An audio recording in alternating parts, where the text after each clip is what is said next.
Take a breath. Not the rushed kind you take when you're stressed, a real one, because if you clicked on this video, there's a good chance you're tired.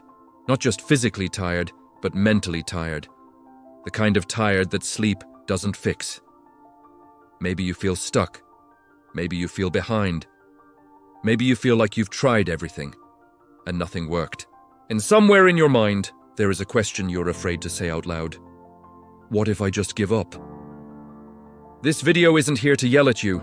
It's not here to shame you. It's not here to pretend everything magically works out. It is here to sit with you in this moment and remind you why giving up is not the answer, even when it feels like the easiest option. So if you're listening to this while lying in bed, or driving, or staring at the ceiling wondering how you got here, stay with me. Let's be honest about something most motivational videos won't admit. Giving up often feels logical.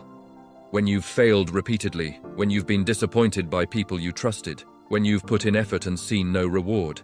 At some point, your brain stops seeing hope as optimism and starts seeing it as danger, because hope means trying again, and trying again means risking more pain.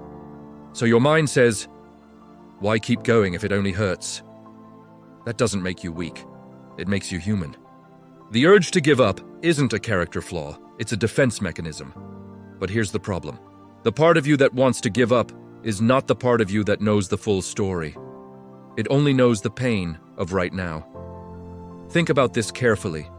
You're not at the end of your story. You're in the middle of it.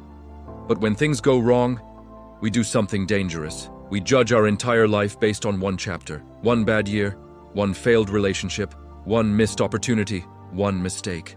Imagine stopping a movie 30 minutes in and deciding, this film is terrible. You haven't seen the turning point yet. You haven't seen the transformation. You haven't seen what the struggle leads to. The middle of the story is always the hardest part, because it's where nothing makes sense yet. Giving up in the middle doesn't bring peace. It just freezes you in confusion. One of the biggest lies we believe is this. If it's this hard, it must not be meant for me, but difficulty is not disqualification. Pain doesn't mean you're failing.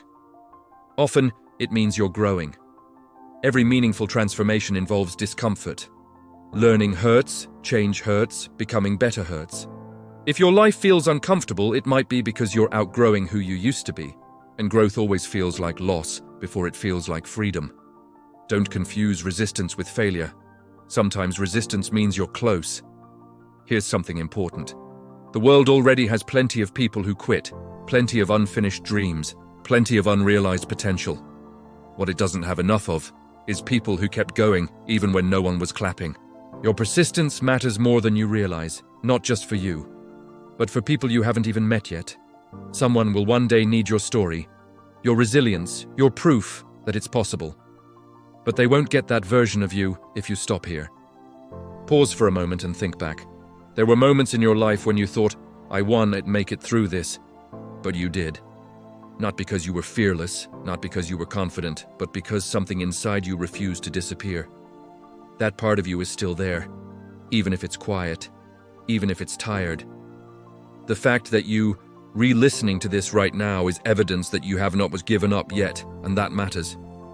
Here's the truth no one talks about. Giving up doesn't erase pain. It just locks it in place. It turns temporary suffering into permanent regret. You may feel relief at first, the relief of not trying. But eventually, relief turns into something heavier. What if? What if I had stayed? What if I had tried one more time? What if I didn't quit on myself? That question echoes for years. Struggle is loud, regret is quiet, but it lasts longer. Let's clear something up. You don't need to feel motivated to continue. You just need to not stop. Motivation comes and goes. Discipline and direction are what carry you through dark seasons. You don't have to fix your entire life. You don't have to know the final outcome.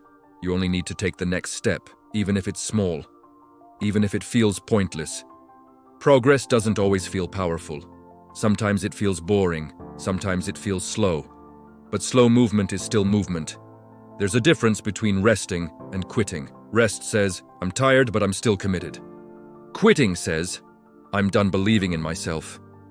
You're allowed to pause, you're allowed to slow down, you're allowed to change strategies. but don't confuse exhaustion with the need to give up. Sometimes the bravest thing you can do is rest and then continue. There will come a day when you look back at this version of yourself, the tired version, the uncertain version, the hurting version, and you'll realize this was the moment that shaped you. This was the season that taught you resilience. This was where your strength was built quietly. You won't regret staying. You'll be grateful you didn't quit when it was hardest. If no one has told you this today, let me be the one. You matter. Your effort matters. Your life matters. You don't need to have it all figured out. You don't need to be fearless. You don't need to be perfect. You just need to stay. Stay through the confusion. Stay through the doubt. Stay through the days that feel heavy. Because this chapter is not the end, and you are not done yet. Don't give up.